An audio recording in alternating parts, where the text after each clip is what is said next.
they mentioned in the constitution that the president.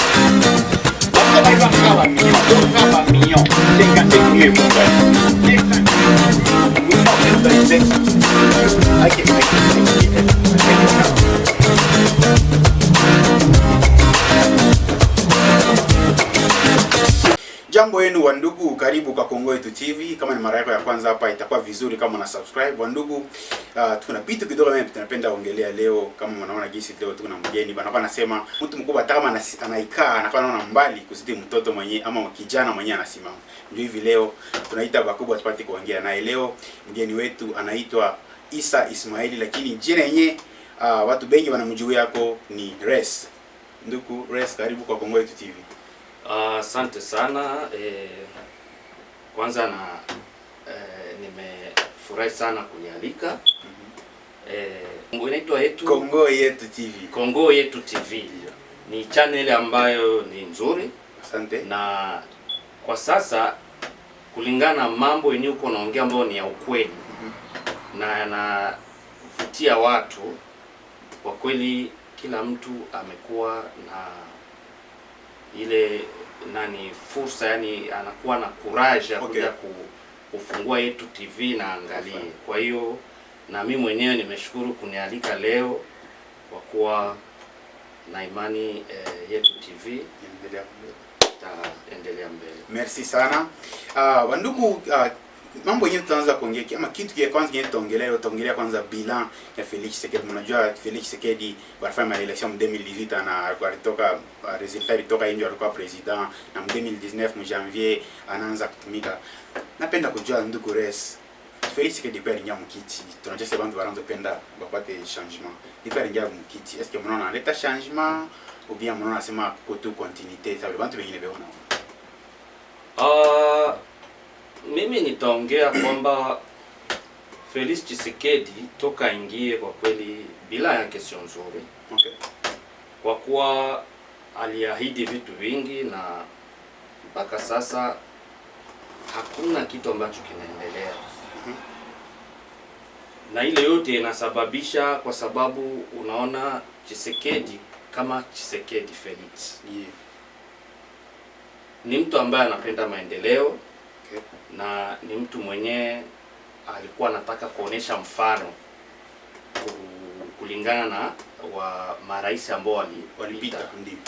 Lakini kwa sababu ni kwa sasa ndio Tshisekedi anaongoza akiwa pamoja na FCC, Batu ya Kabila.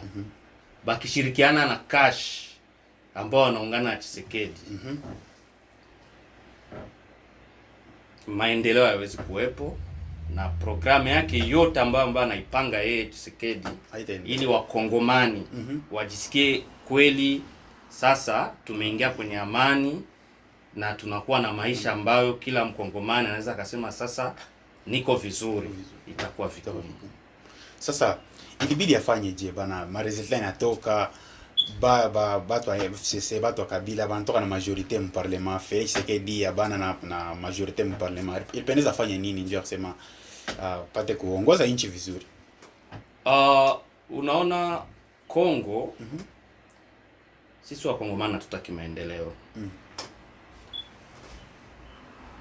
Kweli Tshisekedi hakupata majorite. Kila mtu anajua ku parlement. Na kama kupata majorite ku parlement, ile parti ilipata majorite ku parlement. Na ndio parti yenyewe ilipashwa kupanga gouvernement. Sasa unajua ile parti ya majorite ikipanga gouvernement, kama hakuna coalition kati ya IDPS na ile parti ambayo ni FCC. Bien sema Kash na FCC. Kash na FCC. Hakuwezi kuwa maendeleo. Unanifuata vizuri? Ndio. Hakuwezi kuwa maendeleo kwa nini? Batu wapende maendeleo. FCC sio watu. FCC kama FCC. Hawana ile, yani mimi nitasema walisedele pouvoir, lakini hawakuwa wanapenda. balipenda wabakie pale milele na balipenda wabakie pale milele, lakini kwa sababu waliona pression inazidi ndani na nje ya nchi, ndani na nje ya nchi pardon, baliamua kuchukua ingine system. Ile system mimi nitasema ndio ile system wakati waliona hakuna pression na wenyewe ndio ku pouvoir, hakuna jinsi wanaweza wakaiacha na wana uwezo wa kuimpose kila kitu, ndio wakabadilisha nini election, bakajipatia majorite ou tumpatie nani presidence, alafu tutajua kisi tutamkale. Sasa ukiangalia instance zote ziko upande wa FCC. Unanipata vizuri? Parlement iko upande wa FCC. Senat iko upande wa FCC. Province zote ba gouverneur presque zote ba gouverneur ni ba FCC. Na assemblée provinciale. Kila kitu. Ukiangalia sasa na wale ba PDG, banani bote bangali ni watu ya FCC. Na bale watu abana nia nzuri na Tshisekedi. Kwa hiyo wanafanya nini? Bo wanamwacha kisha huku wanamkale. Na ndio maana nimekwambia kama bila yake haiwezi kuwa nzuri, kwa sababu alikubali kushirikiana na watu wa FCC. Sasa ifale abache fanye gouvernement bobe nyewe na yabaki tu na president bia ipendeza fanye nini? Angewachia wafanye wao wenyewe, ingekuwa tatizo kwake. Njoo hapa mbele kwa moyo iko nguvu. Donc peke yao nje ingekuwa hata nguvu kuzidi, si ndio vile? Kwa peke yao ingekuwa nguvu, kwa sababu wangekuwa wanaamua kila kitu bila kumshirikisha. Kwa hiyo Tshisekedi ili kuwe amani aliamua achukue majorite, ile majorite aipeleke ku presidence, ili aone kama kunaweza kuwa kitu fulani kwenye maendeleo ya nchi. Lakini FCC sio watu wazuri, hawapendi maendeleo, wanapenda tu kuendelea kubakia ku pouvoir. Sirse tumkale huyu juu, tukiendelea kumkale hapa ataonekana ni mbaya, na maelection itakuja ataanguka, kwa sababu itaonekana kama kila kitu chenye aliahidi akifanikisha. Okay. Tuile ilikuwa generalement tu ni mbele ma secteur mbalimbali. Tungari tone sa justice. Félix Tshisekedi kukutana ila rinome bale ba juge, mais batika watu walisema mingi wanasema ni ba juge ya Kabila anarudisha hapo, wengine wanasema bon kama watu wanafuataka kichwa, kama kichwa kiko bad watu watakuwa mbaya, wanasema kama kichwa iko mzuri watu watakuwa mzuri, wengine wanasema vile Félix Tshisekedi kwa moyenne beba juge bambala bala kwa wiki pale bana beba paka bale bantu beko mu casier judiciaire wanasema kwa njoo kuweka pale. Sasa tuangalie justice, mbona anasema bale ba juge depuis bale baweka, mbona si kazi beo nafanya kazi njoo kuleta état de droit, est-ce que bien belafuata bien Tshisekedi na bapachana bo mot d'ordre mkufuchama bi, mbona justice inaendelea je depuis bareka ba magistrat ba sasa? Kwanza kwa upande wa nomination mimi nikasema kwamba ni ile wanasema continuity. Okay. Utaniuliza continuity kwa nini? Kwa sababu alitoa mmoja huku akamhamisha huku, na mwingine akamtoa pale akamhamisha sehemu nyingine. Ni kwamba bado anaendelea kuzungurukia pale pale. Unanifuata? Alafu si une fois Tshisekedi angekuwa na uwezo kama ye mwenyewe, angekuwa na majorite, angekuwa na pouvoir yote kumkono. Na kuhakikisha kama watu wa autorite wengi wangekuwa kwa leo hawako madarakani. Angeanza na watu wapya. Lakini kwa sababu alipata ile tatizo ya kutokuwa na majorite, alikuwa obligé kujichanga na wale watu FCC. So ilimjia ngumu, kwa sababu leo kama leo ukiangalia ministeri ya justice iko upande wa nani? Wa FCC. Sijui wakati kuna processes zingine nilikuwa nafuata, unasikia wanakuambia nani ministry wa justice alituma ujumbe bafanye hivi. Ministre magistrat na boku bintu wanaanza watara bana muchi bila tuanze kushikia tayari Kabila mais ba magistrats ce sont des hypocrites. Banafanya juu ya kumuonesha kama biko nyuma yake, lakini bale watu yote ni watu FCC. Kwa sababu haiwezekani umfunge mtu. Kila mtu iko na haki ya kupata liberté provisoire. Okay. Wewe unamfunga mtu, unamnyima liberté provisoire. Ni Mkongomani. Ndio kamera ile. Tutafika kule. Sio kamera. Okay. Sio kamera. Process ziko nyingi. Okay.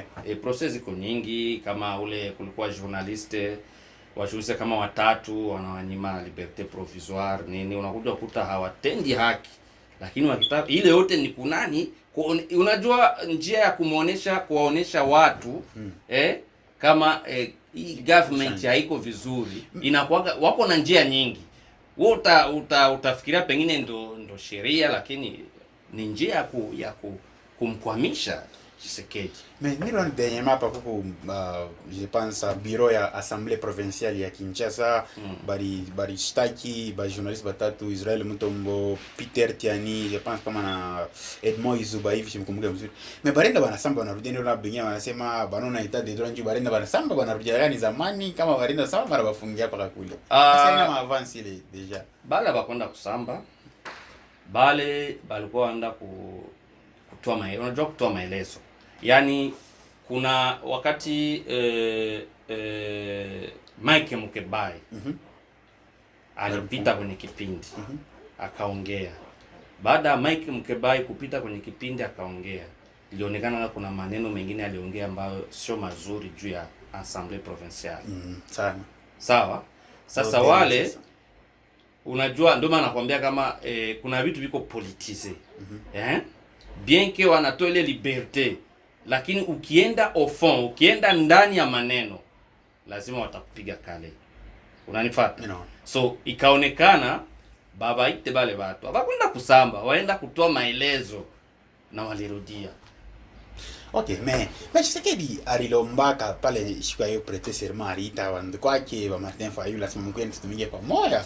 Leo bena bantu mingi namkritike, wasema ndio ananiachia kutumika na Kabila sio ndio mkombatre, mais ya rimita mkwetu kwetu tutumike, mnakatala. Anapaswa kufanya nini? Kwa upande wa Martin Fayulu, unajua Tshisekedi hakupata kuma election. Okay. Après mimi. Hakupata kuma election. Na kama Tshisekedi hakupata kuma election, naanza nilikwambia mwanzo, wakati ma election ilifanyika, Kabila alijikuta kama kandida wake astapita. Hawezi kupita, Shadari Ramazani. Kwa hiyo wakati ma election ilifanyika, ilionekana Shadari amekosa. Kulingana na baada ya kufanya kuangalia ma elections ilipita na kufuatilia sana, ikaonekana mtu mwenye alipita ni Martin Fayulu.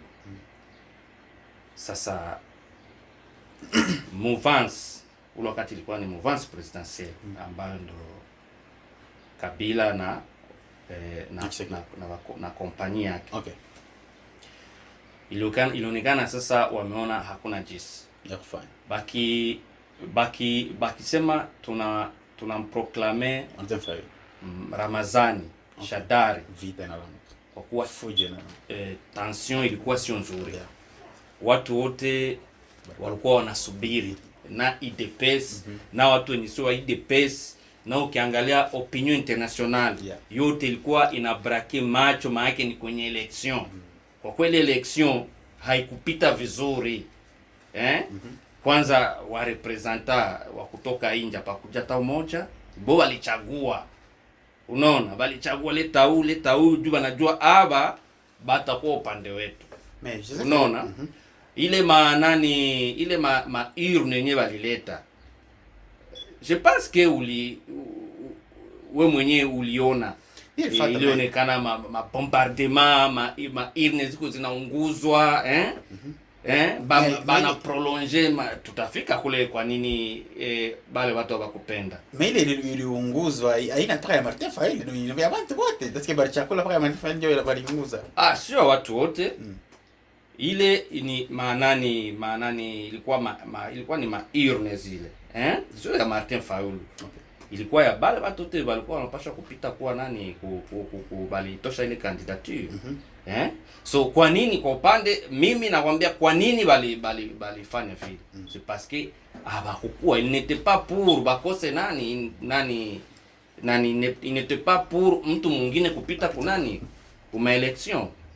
So ça baliona hakuna jinsi, il faut maintenant tumpitishe mtu mwenye tunaona atatusaidia na tuangalie après hii échéance ikiisha, échéance ya kufata tuone gisi kama tuka parvenir kupita Okay. Ils ont eu l'occasion ya kumkamata Tshisekedi. So par là ndo Martin Fayulu we quelqu'un mwenye achakwenda ku justice anatoka ku justice ana seke haiko ana contester ile nani ile ma election. Sasa leo uje mwambie kwa tutumike, sasa c'est l'hypocrisie. Okay.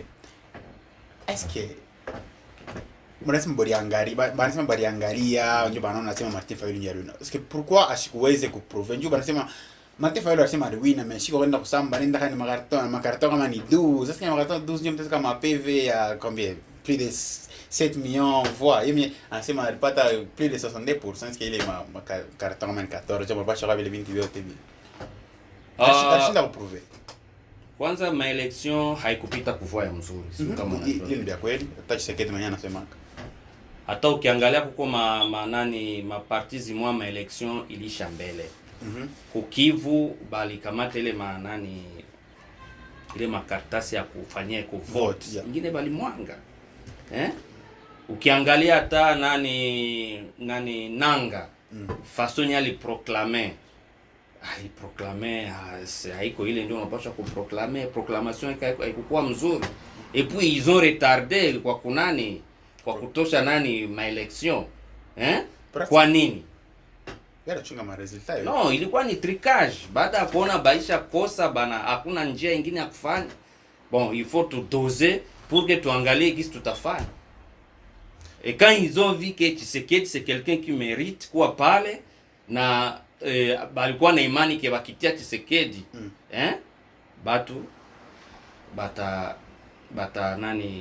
leta fujo. Okay. Na kweli quand même batu abakuleta fujo juu baliona notre objectif ilikuwa kwanza president atoke ku pouvoir. Na kama gisi ule yuko bon, attendons voir, tumwache kwanza. Donc, on nasema Félix Tshisekedi ye di bar mu nommer mais ye ashi ku négocier pouvoir. Ou bien on nasema renégocier pouvoir ndio bana mu nommer. Félix Tshisekedi haku négocier pouvoir. Okay. Bali mpatie. Mais bali mproposer. Baada ya kumproposer alikuwa d'accord. Na baada ya kuwa d'accord balikuwa na mambo ambayo wanapaswa kuongea, bakubaliane pour que banani na ndio maana ombeli ilikuwa retard. Mais mtu yote anasema vile hapo anaangalia na preuve hata photo maana Tshisekedi banaona na Kabila avant election. Watu wote wanasema tu. Kwezi kwa foto kwa sababu bale watu yote mbili balikuwa pale juu baenda kuongea bakubaliane. Lakini kama kungekuwa ule umoya akomeshe mwingine, bale watu wangekuwa. Sio kwa wanifuata vizuri. Juu ya kuonesha preuve. Yomba Yesu anakatala, ngoja tunaonesha sasa ile tulikutana, tuliongea na ilikuwa hivi.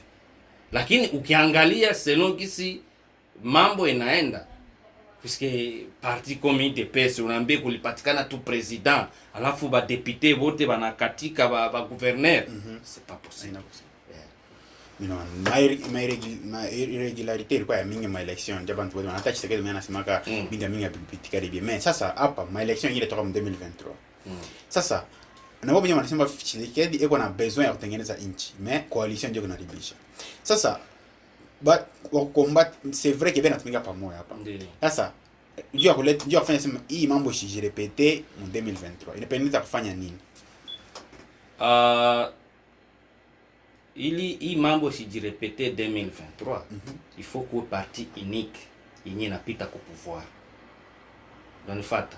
C'est-à-dire kama ni UDPS ikuwe UDPS yenyewe. Kama ni FCC ikuwe ni FCC yenyewe.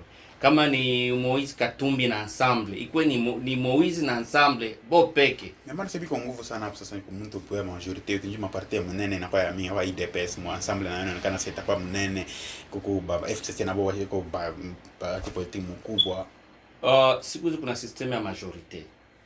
Wakati wewe uko president, unaona uko na minorite ku parlement. Una négocier ile ma parti niko na ba député ba mingi. Banajiunga na wewe pour que wakati banaenda kwa ensemble bao bana adopter kitu kwa pamoja. C'est ile sio tatizo. Mais sasa okay, sasa ku question mwambele mishi mwambie tu oui ou bien non. Félix Tshisekedi on a pouvoir bien china na pouvoir bien Kabila ndio anamdiriger. Kabila mdirige Tshisekedi. Lakini system unanifuata? System yenye iko kwa sasa ndio iko inafanya pouvoir ya nani ya Tshisekedi haiko à 100%. Donc ina pouvoir kipande. Bon, comment mtu ana pouvoir kipande mtu ena tesi kubaya ma décision ile ko contre ou le ko yule yake. Par exemple, ban Moise Katumbi alishukuru kama alikala miaka ashiride mu Kongo. Hotel Martin Fayulu alikuwa chaifunga, Tshisekedi alikuwa banafungula. Ngani mezo Schengen ma decision ile Kabila alikuwa chafunga vile vitu Felix Tshisekedi anakuwa anarudisha. Njije mnasikia na Bati Lukwebo le tour mu FCC Bajij banampatia yeye raison iko contre Kabila. Comment fait-il que mtu yule na pouvoir mais mtu ile ko chini yake anabeba ma decision ile ko contre yeye? Kwanza nitawaambia kitu kimoja. Kutosha watu ku prison, kutosha no ile ni procedure ya mzuri. Lakini unakuta ile ni vitu yenye haiko kitu yenye iko nguvu sana inaweza ikabloke nani FCC. Kuna vitu wenye ukisema upite eko lazima FCC itamziwia. Unaona ile vita ilikuwa nani? Ilikuwa kule inakuaga kila siku kule Mabutembo wapi ni. Yeah, ndi. Wali deployer des militaires et des militaires. Ndi. Vita ishi. Ile yote ni complicité. D'après moi nitakwambia kama ni complicité. Kwa sababu kama unapeleka basoda na wale basoda biko na ile wanasema biko na determination ya kumaliza tunaenda kumaliza vita. Ile vita itaisha. Lakini kwa sababu kuko mkono wa FCC ndani mwa bana intercale ndio vita ishi. Vita ishi. Albert Yuma, unamjua? Albert Yuma c'est quelqu'un qui devrait kupita kunani ku justice. Lakini unimfuata Shadari qu'est-ce qu'il a dit? Shadari alisema kama mbamba tu. Ukimubamba Yuma tuna neutraliser pays. So déstabiliser pays de l'Arc. Tuna déstabiliser. Wanifata. So ile yote ni mapoinye inamuonesha kama yule pouvoir yake haikuwa 100%. Puisque hata kama tuko mdemokrasi huko maparole zinaweza kuprononcer kunani devant presse kwa sababu ile tamfikia rais. Tena kia kushangaa ni kusema Janine Mabunda president ya Assemblée nationale alikuwa shaikala pale iko nashikia vile Shadari wanasema. Ndio. A presence ya wale watu wote. C'est là na kundole nilikuwa nakwambia kama Tshisekedi il est bon. Kama unamwachia atumike anaweza akatumika vizuri, lakini kuko batu biko na bana intercaler manani ma programme zake. Okay, avant tout aba question ya mwisho tumatisha na mambo ya bilan Felix Tshisekedi. Seni ikingali seni paka ile abaya wa changer bantu. Ni sasa bitafanya jinjo kusema election en 2023 il était itoshe ma resultat ya ukweli. C'est difficile kwa sababu mpaka leo Tshisekedi haikuwa anajiprepare. Na opposition haijiprepare. Non, nifate vizuri. Tshisekedi haikuwa anajiprepare. IDPS kama IDPS. Ndio election 2023. Bali ya IDPS kujiprepare iko naingia mbitu mwenye itaweza sema kama donc batu leo unasikia nani le secrétaire wa nani Kapuya alikuwa anaongea hivi, anatukana, anafanya nini, matusi ndio ingali pale. Hii ndio ilikuwa mama ya kutukana. Kabuya. Hao msikie Kabuya. Namsikia anamfuatilia. Anatukanaga watu. Aishatukana nani Moise Katumbi.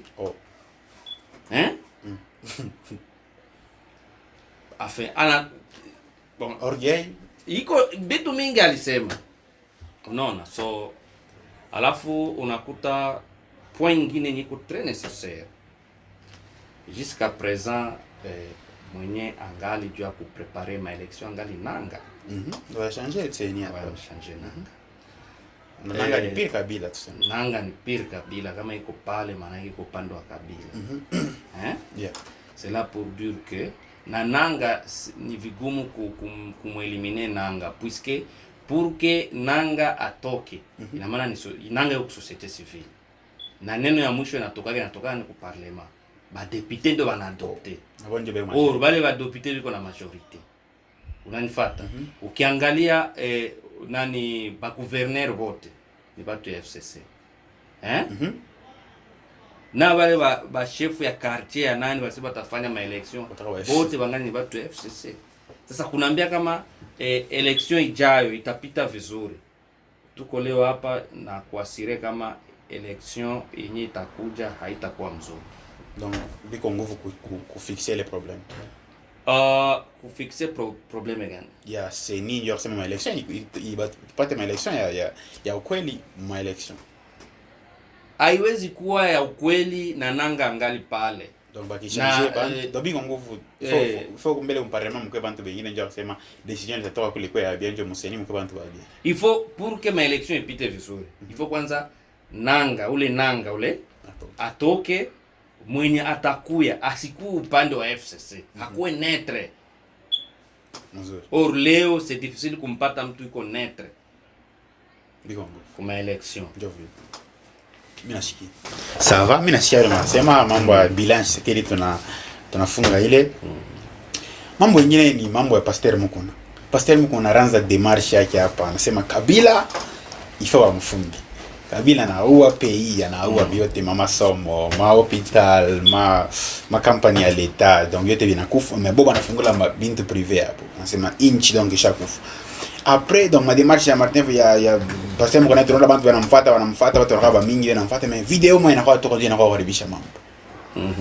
Asa mbele kesho ya kwanza yangu ya kusema eske ile mambo ya mavideo na bien ile mambo ile tunapasha kutia pembeni na bale watu wanapenda kumsutenir bendelea kumsutenir bien mambo ya kuconsidere ndio inaonekana saa shina mtu yuko serie. Pasteur Mukuna nitasema ni bale watu wanakwenda na wakati. Okay. Wanifuata vizuri. Ni pasteur na nikisema kama ni watu wanakwenda na wakati ndio ina maana Pasteur Mukuna au départ alikuwa mtu wa FCC. Pasteur Mukuna ameparticiper kwenye seremoni nyingi za FCC. Mebarsema na mwezi katimba kwa FCC. No, hapa tuko tunamwongea ni Pasteur Mukuna. Ndio. Kwa sababu nani Katumbi alikuwa MFCC bien sûr, alikuwa gouverneur, mais quand il a vu que hapa hakuna njia haiko sawa, nini alipropose akawaambia watu pas question de troisième penalty. Wakati alisema vile qu'est-ce qui est arrivé, ilionekana que yana kwa mbaya na vile que nani Kabila alikuwa hapendi kutoka ku pouvoir. Qu'est-ce qu'il a fait? Alicrée matatizo ile makesi ya bongo mpaka mtu akaenda kwa exil. So ile haiko point yenye tuko ku point ya Mukuna. So nilikuwa nakwambia kama Mukuna nilikuwa naongea kama Mukuna kwanza alikuwa MFCC. Mukuna alikuwa partisan wa nani wa Ramazani Shadari, Bushabe, puisque bote walikuwa ni watu ya FCC. Na kwa nini alikuwa pale? Unajua kama uko president unaanza kutafuta kusolicite batu bale ile matete akabambika bambi. Ile matete inakusaidia leader d'opinion inakusaidia makampanye manini vitu. So Mukuna ni mtu mwenye ni pasteur anajulikana sana na ile kanisa yake ile na Saudi Aseka iko na batu mingi mle. So batu wenye iko nabo banaweza wakamsaidia Kabila sana. Na kama wanaweza kumsaidia Kabila lui qu'est-ce qu'il devrait faire? Anapaswa kumchukua ule mtu puisque anajua nikipata wale watu napata na nani? Nitapata manani mafu hapa. Unanifuata bwana mwandishi wa habari. Ndio. So tatizo yenyewe ilitokea. Unajua Mukuna aliweza kuwa president wa Renaissance. Na kwa president wa Renaissance ilikuwa ni alianza kwanza kwa nani alikuwa okay kama sikosei alianza kwa Renaissance. Na ile Renaissance bali créer nini ile kutafuta popularité. Okay. Unaona? Ndio bakamtia yeye pale. Bien que anasema ni ekipe yake ilikuwa ni kunjia ya kuangalia gisi banaweza kuwa wanapata ile majority ya watu. Basi partage kulipita ile matatizo nini Mukuna kutoka na kwa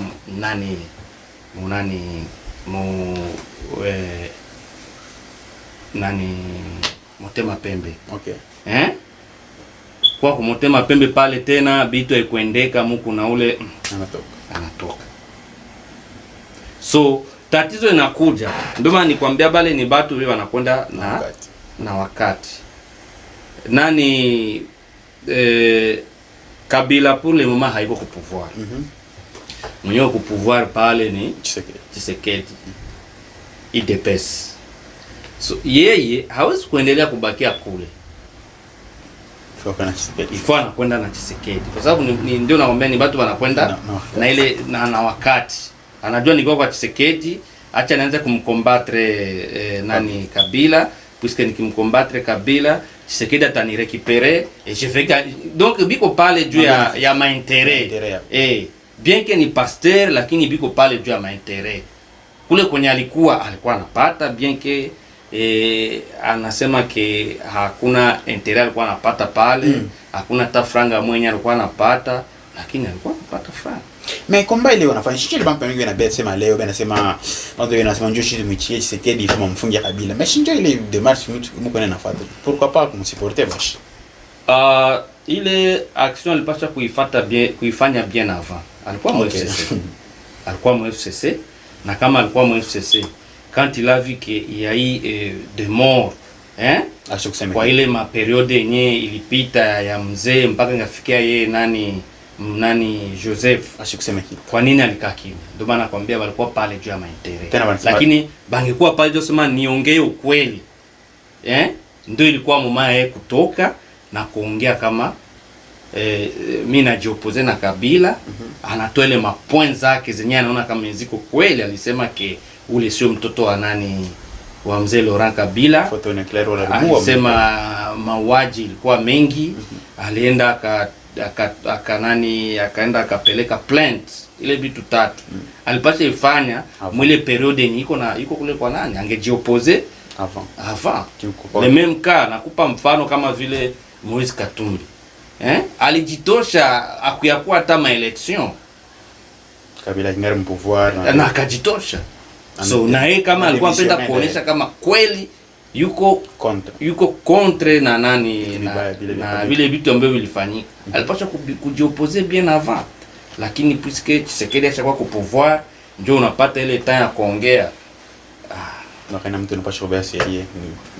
Sasa pale video inatoka bana mustaki bana mbamba.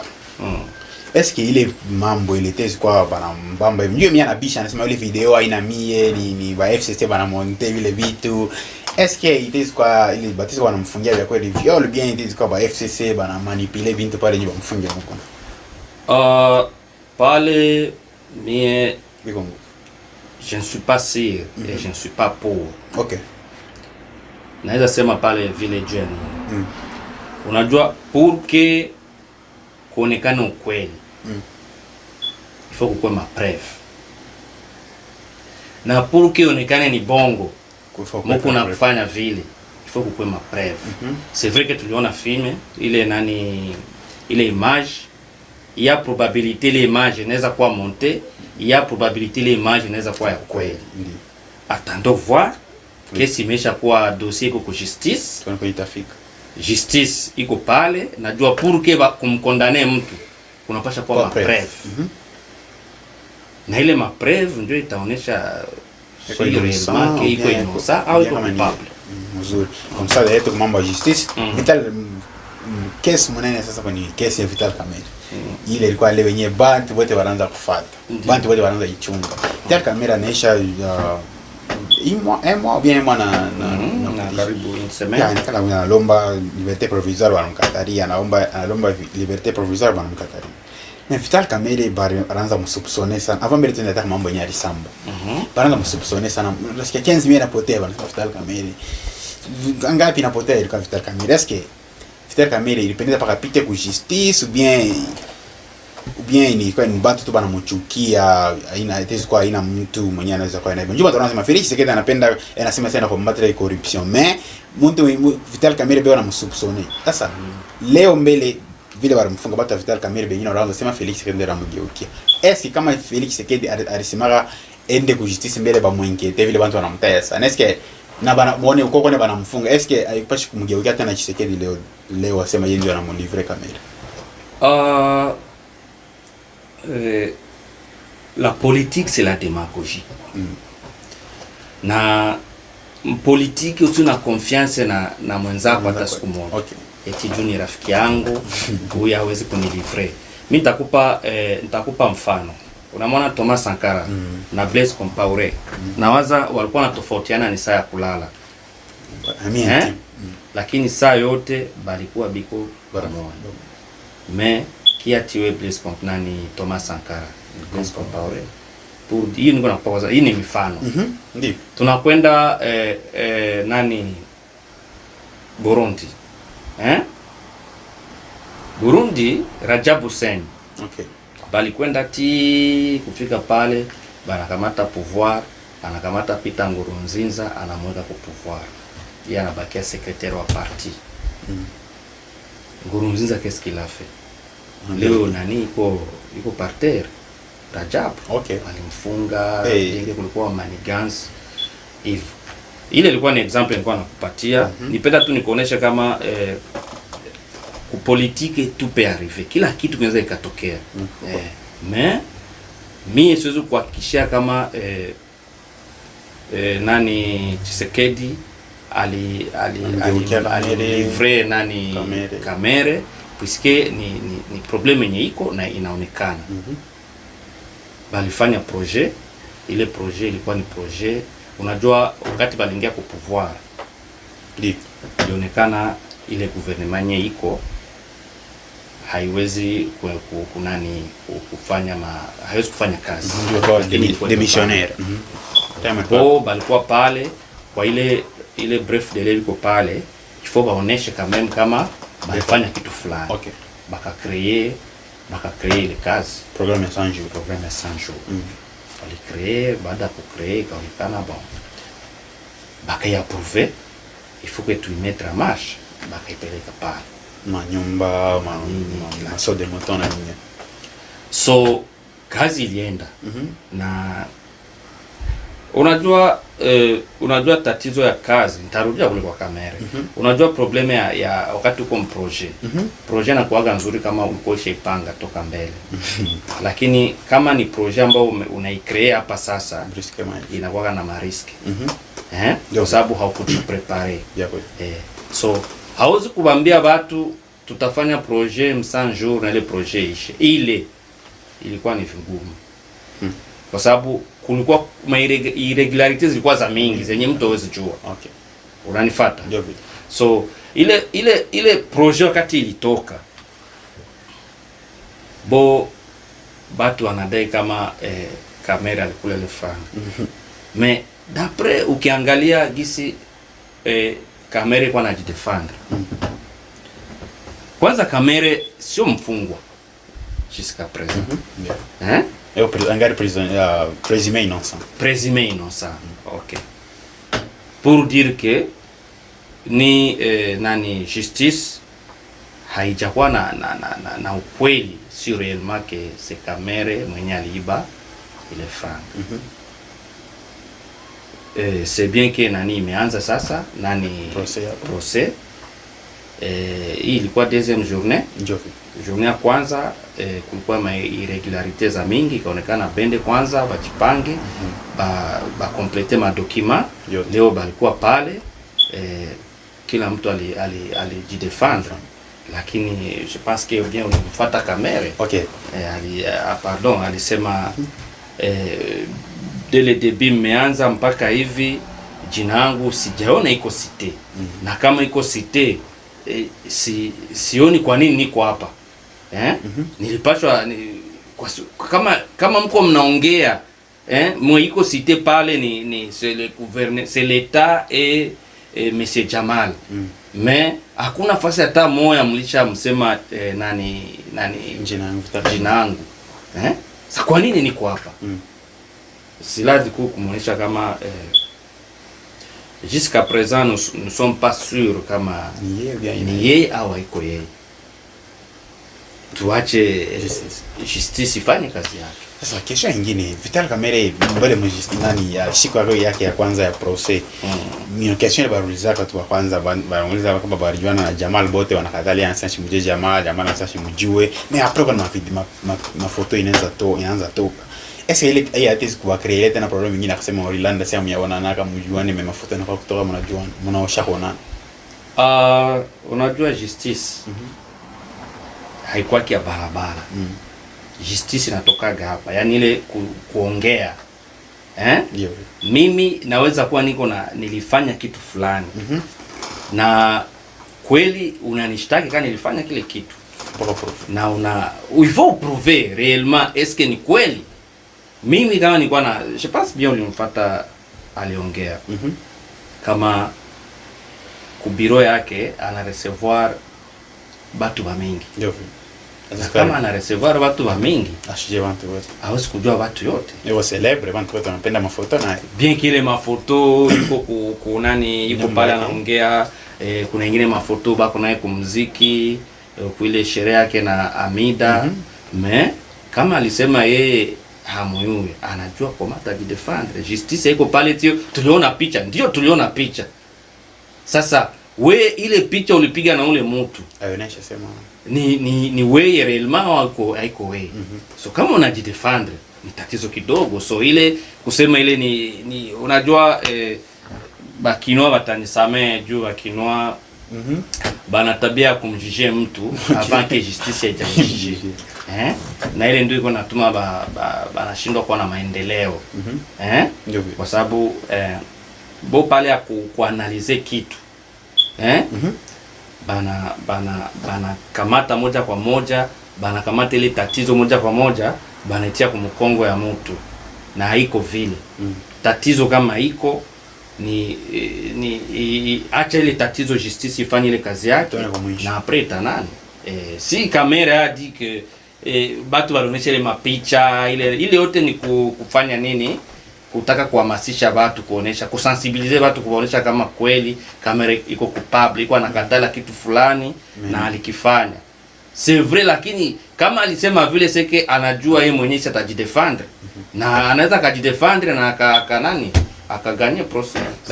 Mbona je vile alikuwa samba le watu wengine wanakuta samba mzuri sana, donc anasamba bien sana. Sa juriste moi watu wanasema mbona je kusamba kwake tu, donc vile tu alisamba vile alikuwa posé, est-ce qu'il alikuwa posé ou bien alikuwa agité, est-ce que alifas mbona est-ce qu'il alifanya erreur ou bien alikuwa vitu yote ile alikuwa calme vraiment. Unajua le dossier iko dossier mwiko mrefu sana. Na ni dossier inakamata watu wengi. Na yeye peke alibambia twende kunani, twende sasa kutosi, twende sasa kunani kumasambo. Na masambo ilikuwa leo. Sawa. Na ile masambo kama ilikuwa leo ni masambo yenye inaongea realite sasa. Avant ilikuwa ni tuseme ilikuwa ni avant propos, yani banaongea fulani mfano. Sasa leo ni kila mtu anapaswa kujidefendre. Nawaza ulimsikia hata nani Monsieur Jamal leo quand même aliongea français, bien que alisema ile nani procès ya kwanza alikuwa naumwa malaise nini, ndio maana alikuwa, lakini leo quand même aliongea na Vitali leo alijisikia iko eze kwa sababu dossier ilianza. Na wakati dossier ilianza aliwafata akawasikia vizuri, na yeye akaona na mimi ni wajibu, na aliwajibu vizuri. Ndio nikwambia aliwaambia dossier gisi imeanza mpaka kisiko hapa ni Jamali na leta, lakini jina langu haiko pale, so sioni kwa nini mtaendelea kuniweka hapa wakati mpachata liberté provisoire, liberté provisoire na angali ataongea. Okay, est-ce que hivi leo president Mujima anacha directeur de cabinet wake enda rassemble, tunaweza kusema justice ina avance ou bien vile mnasema justice bantu ya kabila ngare mule, tunaweza kusema Félix Tshisekedi ni risque mkubwa kuna beba, ou bien tuseme iko bien ndio kusema justice iko independent? Mimi nitasema justice kweli kwa leo a 40%. Ndio wanapima. Biko wanapima waenda wanakuwa independent pia vile. Mais problème iko nakuwa bana kukamata vile bana kupeleka kuna bana kuwa biko na influence fulani. Okay. Unanifuata? Bana kuwa ye president kama president anafanya ile état de droit, que justice ifanye kazi yake, na kila instance ifanye kazi yake, lakini unakuta ndani ya ile instance kunakuwa influence fulani. Na ile influence ndio iko inaleta matatizo. Takupe mfano wa leo Jean-Jacques Mamba. Ukifata sheria, c'est quelqu'un mwabange mpeleka directement kunani mu justice. Ile dossier bale batu benye banasema ke ile masignature yao c'est inawezekana bali forcer le masignature selon sheria ya Senat. Bo alipaswa kupeleka mwile chambre yao, ile chambre inaetidie. Baada ya kuetidie bondo bangeangalia ma sanction bangempatia, unaona. Lakini kwa kuwa justice bado iko na tendance influence fulani, bana muarete, unamwarete nani député angali na immunité zake zote, unamwarete. Mimi nasikia tunachunga le problème. Mimi nasikia tunachunga comme ça, tunachunga tuangalie kama vile mnasema, tuangalie Vital Kamerhe les 3 vile banasema batandelesha les 3 juin. Tuwate kujua ndio tupate bataida, na wanasema bataida batema na kwa sambi ndio tunaveta. Comme ça tunachunga tupate kwa na vile vitendele. Ndio.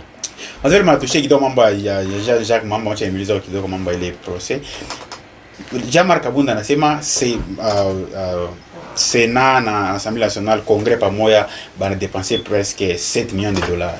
Jean-Jacques Mamba anamwambia sema prouver. Est-ce que Jean-Jacques Mamba aikupendeza alombe bureau ya Assemblée nationale ipate kuprouver ou bien ipate kuprouver ou bien kudementir bila Jean-Marc anasema, ou bien il fallait kumlomba Jean-Marc approuver bila alisema? Kwanza unajua ndio maana nakwambia nani Kongo politika iko mzuri. Tambo Mwamba alienda kaongea na aliderae Okay. Wakati Tambo Mwamba alitoka nani Kabondi, unajua politiki ya leo biko wanategeshana. Na sasa unaenda kuongea ifo ndio unaenda kuongea nini? Hiki nitaongea na hiki sitaongea. Wewe ukifanya tu erere kidogo mwenzako anakukamata tu pale. Kabondi aliongea maneno mengi, aliongea vizuri. Lakini yeye aliongea kama ili ile séance ifanyike itachukua au moins 7 millions de dollars. Alors que tuko en période ya pandémie. Tuko en période ya pandémie, tuna besoin ile biko na besoin ile makuta. Na mule mu parlement batu wanajilamante que ba député masesio zinafanyika, saa nyingine wanapata franga avec retard, wakati mwingine banaenda tu vile nani institution inabakia mdeni, unanifuata? Bon, ukitoka kule nje selon boba député, ukenda kule nje bale watu wale bavote banapiga kelele. Koma ulisema ke mmo mnasema mko mnatu defendre ma 7 millions ziko zinatoka ziko zinaenda wapi? Sasa mko mnaenda pale mnajina nini? Mnakula. Bon, Jean-Jacques Mamba alipasha kujiadresse moja kwa moja kwa Jean-Marc Kabund. Okay. Jean-Marc Kabund alipasha kumwambia nipe muda bo baingie mwili mashambre yabo bende aongee pour que waje, kwa sababu Jean-Marc Kabund alipasha fanya kosa. Ile au départ kwanza alifanya kosa. Ile tukuprononcer ile pesa ile 7 millions de dollars.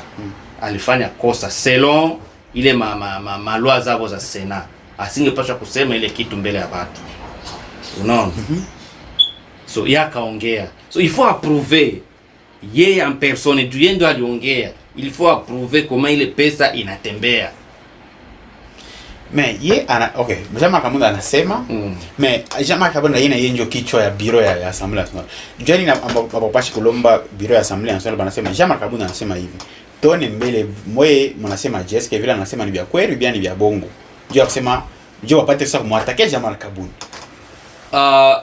Bo abakukuwa na ile nani ya kujiadresse direct ku nani biro? Ku biro. Kwa sababu mwenye aliongea haiko biro. Jean-Marc Kabund. Aliongea ile wanasema aliongea yeye kama yeye en personne.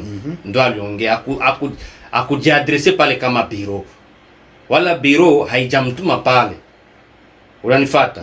Même si wangejiadresse direct ku biro ingesema ule mtu mwenye aliongea kwanza a expliquer comment alienda kuongea hiyo 7 millions, il faut approuver. Biro na yenyewe na uwezo wa kumwambia vile. So bale kusema ke wajiadresse direct ku biro, nafikiria kisheria haiko vile. Wapasha kujiadresse moja kwa moja kwa nani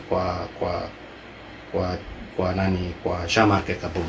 Mais hii procès ya Jean-Marc Kabund namona isa iko saa mtu anasema fasi kisa vile wakaanza mambo ya vitaka kamera bana msupsone kuiba. Njani shinjo bana muita yeye baende wakamsambishi. Njani bapache fa vile. Huyu anasema kusena kuna nataka kuinfluence. Njoo bana nikaanza peut-être fallait baende kubiro. Ndio mnasema mimi nashikia. Sasa Jean-Jacques Manjira bwana fanana. Jean-Jacques Mamba na Jean-Marc Kabund. Jean-Marc Kabund. Jean-Jacques Mamba eko banamweka mu ni residence surveillée. Ndio banchi kama mtu wanasema yeye ni député na immunité yake. Bene wanasema banaweza kumfunga hata mtu na immunité yake anka ya flagrance. Bene wanasema hamna flagrance njoo ni plainte. Donc justice pale ilifanya kosa kumweka kwenda kumfunga kwa hiki. Ndio. Ilifanya kosa.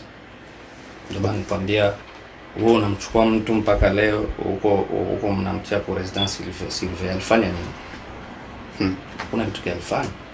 Yeye alifika pale akatoa motion. Kutoa motion Jean-Marc Kabund hakuwa tayari kunani kujiexplique. Hata leo pale mimi nafanya petition yangu leo ashende wala. Ile yote inaonyesha nini? Inaonyesha tetitesi. Nani Jean-Jacques Mamba baada ya kuona vile aliandika barua, anapatia suppléant wake, anamwambia kama ile barua peleka pale kwa Jean-Marc Kabund. Niko na muomba alikuwa baende na biro yake ile itakuwa nje ya parlement, baende pale wabaexplique. Ule mtu anafika tu pale kama alikupresenter tu barua na kwanza kumpika maki ni watu ya DPS.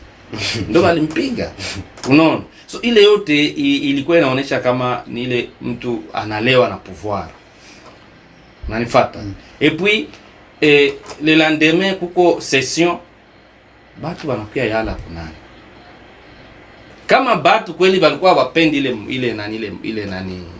ile petition. Ni batu yote ndio wangekuya pale. C'est pas l'IDPS. Sio unanifuata vizuri. C'est pas l'IDPS inaweza kuja kureklame.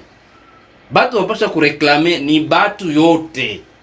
Ndio walipasha kufika pale wanasema sisi hatuko pre na hii petition. mais banakuya pale banajipresenter que ni batu ya UDPS. C'est que ni parti, c'est pas les Congolais, c'est pas tous les Congolais, ni parti yenye parti au pouvoir ndio inakuja kureklame. Ile ndio iko inaonyesha kama ndio nilikwambia kama iko inaonyesha kama UDPS pale ya kujiprepare kwa vitu vingine iko inaingia mbitu wenye kule mbele batajikuta banafikia kunea. Okay. Mais mnao msema basema FCC ni benafanya hypocrisie, benafanya benatumia kwa mama benamwe kashikeni makali. Ama nasema njoo ile jama kabunda ri kwa kombranda sia bantu tata nao kwa coalition mais benatwa fonte pale alikuwa anaanza fuata bena la mkiara mule musena mwele mu assembly kwa sasa bashafunga tu sura anafasa ashipende tena kutumika na bwana nasema njoo kile anafanya nje kusema ena ashinda tena siri na bale bando anaona wasema anaona kibena bawe kama kara ina njoo kile jama kabunda inafanya kama anafanya vile kwanza anafanya erreur. Anafanya erreur juu ya nini? Qu'il pleut, qu'il neige, biko censé kuwa na mariage kati ya FCC na UDPS. So, qu'est-ce qu'il faut faire maintenant? Il faut banekala chini, banaongea, cash FCC, kama kuko tatizo, baimalize. Unanifuata? Ndio. Kama uko tatizo baimalize. Kwa sababu uende uko unaenda kunani, unaenda tuseme ku parlement, uko firie, hauongei, unafanya nini? Tout ça c'est rien. Puisque bale batu biko na majorité. Na biko kama biko na majorité, wewe utakuwa na uko nabo besoin kila siku. Puisque hakuna kitu kinaweza ukapeleka ku parlement bila asipita sababu ndio ni bako na majorité. Faut bale batu ba accompagner pour que affaire yako iende mzuri. Donc kariko muriski mais hapo hivi tu tunafanya emission hapa yeye iko na samba iko na fapi peut-être washana kama destituer hapa tunafanya petition yake iko ankuri tunafanya pale iko ankuru. Mimi nilikuwa nafuata, niliona gisi kwanza biko na bali voter kwanza bot alinanimite bali voter bali fujo tena bali pikana makofi lakini bali voter ya Jovi bali voter mais avant bali pikana makofi bana suspendre refi bala ça va. Dossier yengine avant tufunge hii emission ambayo tumalize, napenda pete question kidogo pa mambo ya Ibrahim Kabila. Tumesikia Ibrahim Kabila alitoka anasema anasema mtoto wa Mzee anasema mateso ile banaona bo abadizi kuchika sema Joseph Kabila ni ndugu yako hapana. Na anasema ndio tunasema tuishi mambo yote twende tuku DNA tufanye test ya ADN tupate kujua mtoto wa Mzee ni nani alafu na mtoto wa Mzee ni nani. Anasema ndio solution ndio kusema tuishi na hii mambo. Pia mnaona si abina na kaji ndio ya Republic. Mbele ya kwanza avant tuende kwa mambo ya ADN, est-ce que mnawaza iko important kuifanya ou bien hapana? Vile Mzee alikuwa president ya Kongo kama ADN inaweza kuwa important na hiyo kwa important. Okay. Tu vois que Mzee avant que président alikuwa rebelle. Na Mishima nisa alikuwa kusove Kongo. Nasema avant que président. Okay. Okay, alikuwa rebelle. Okay. C'est-à-dire ni ile periode ya nitafika kwa jibu. Okay. Mimi napenda nikuonesha. Avant que président alikuwa rebelle. Ndio. Na rebellion yake mingi ilikuwa kwetu kule kukivu. Kufizi. Ndio kwenye rebellion yake ilifanyika. Mzee alizaa na wanawake wengi. Na hakukuwa na ile occasion ya kuransamble watoto wake wote. Ilikuwa rebelle. Lakini Mzee kuna bandugu. Unanifuata vizuri. Mzee kuna bandugu. Mzee kuna asili. Nikisema asili maana yake iko na kwao, iko na village ya kwao. Bandugu yake biko.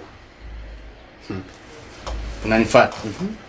Sasa Ibrahim leo anakuja anajiprononcer yeye ni mtoto wa Mzee. C'est vrai, anapousse argument ya kusema kama bapime ADN. Me kuko bazee kama wewe uko sirke mini mtoto wa mzee na kule kwenu ku village wewe unapayua bandugu yako unabayua puisque hauzi kaa pale kulubumbashi uko na karibu 30 ans ushindwe kwenda kunani mwingine yenu. Kama kweli apart ADN si ba journaliste biko atoke pale na ba journaliste banaenda paka kuma village zao. Hiyo ni conception yangu mimi. Bende baone, bende baulize, bende baongee, bende mpaka pale kwa ule mama Sifa banani. Mais hata anenda haita njoo Joseph Kabila anasema mtoto wake hata anajiconsidérer tu mtoto wake mzee. Njoo je pense que bantu wengine beo na batu wake wengine na mzee beo na mu reconnaître Ibrahim. Mais famille Joseph Kabila, Zoe Kabila na Jeanette. Batoto yake banani? Sorry, batoto yake banani? Batoto bena asema batoto wa mzee. Mais mnasema mambo yenyewe sema rizala na batu ba mingi. Pourquoi Kabila beko paka bale batatu? Joseph Kabila, Jeanette Kabila na Zoe Kabila paka batatu. Kama rizala na batoto ba mingi, Joseph Kabila anapaswa kana bengine na wao ndio kwake. Amane vile.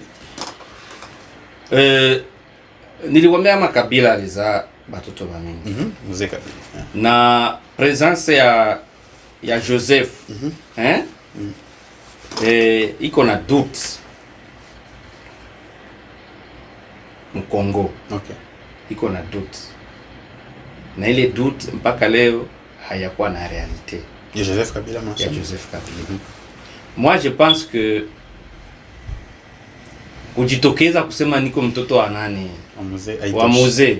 Kwa hii wakati hata uende kwa justice sawa na bule hiyo nakwambia kweli realite haitatoka hata siku hata wanafanya DNA hakuna justice. Nishakwambia ile justice iko independent mais iko influence, unanifuata? So ule mtu ataenda kufanya ADN hata leta resultat nyeko kweli. Mais vraiment nasema faut bien faire par un étranger. Kule kwa étranger ndio kwa nani? Sisi tuko ba Kongomani. Kitu kinapaswa kufanya hapa kwetu. Na ndio maana nakwambia hivi. Realite itatoka. Kwa hiyo wakati itakuwa nguvu kuipata. Wa hii gouvernement tuko eko. Itakuwa nguvu kuipata realite ya mzee na watoto yake na yeye mwenye president. Na kuja mwenyewe na kile kile mwa. Lakini realite yote tutapataka siku inchi itakuwa kwenye amani. Pusi actuellement inchi haiko kwa amani. Siku inchi itakuwa kwa amani tutapata realite yote ya mzee na watoto yake. Okay. Hii ndio itakuwa kesho ya mwisho, ndio tutafunga na emission. Ndio. Kongo ina maproblemu ya mingi. Inapendeza kufanya nini ndio kumaliza maproblemu ya Kongo?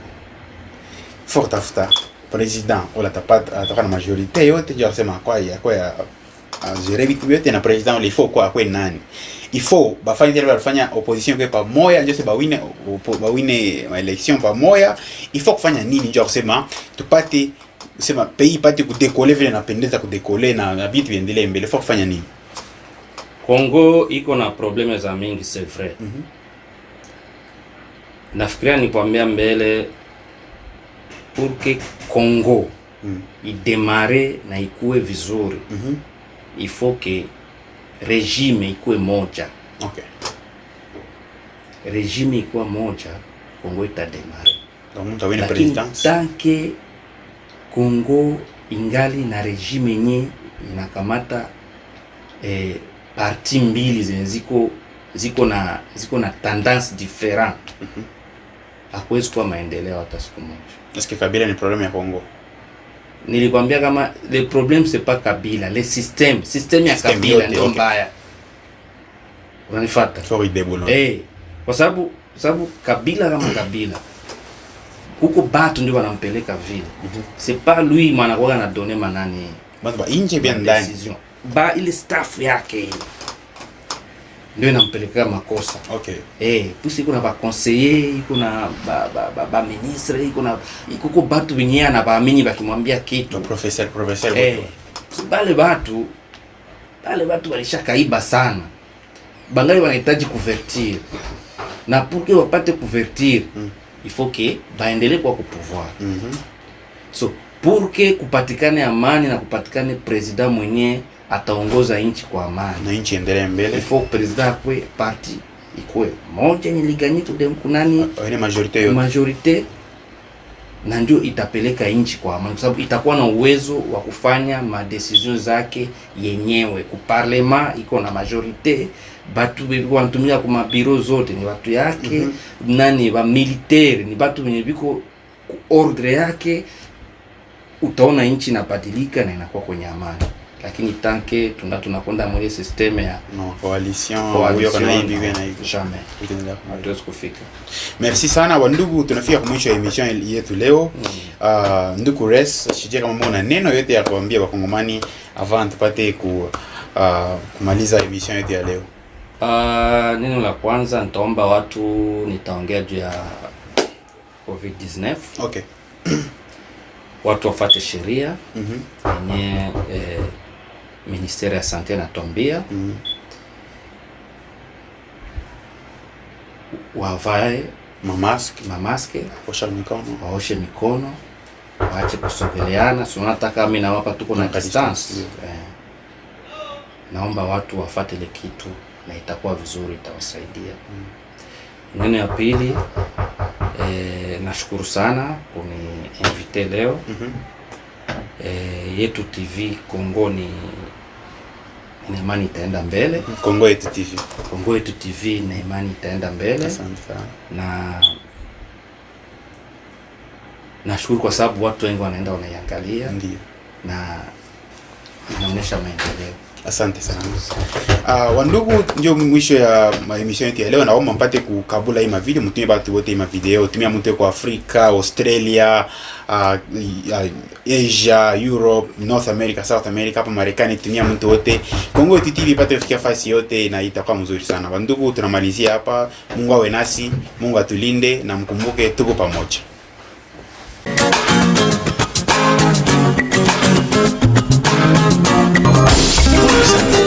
Diferencia sawa entre vino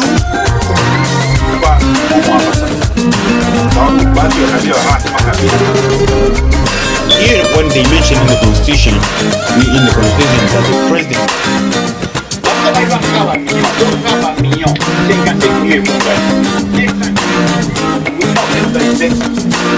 I can make it.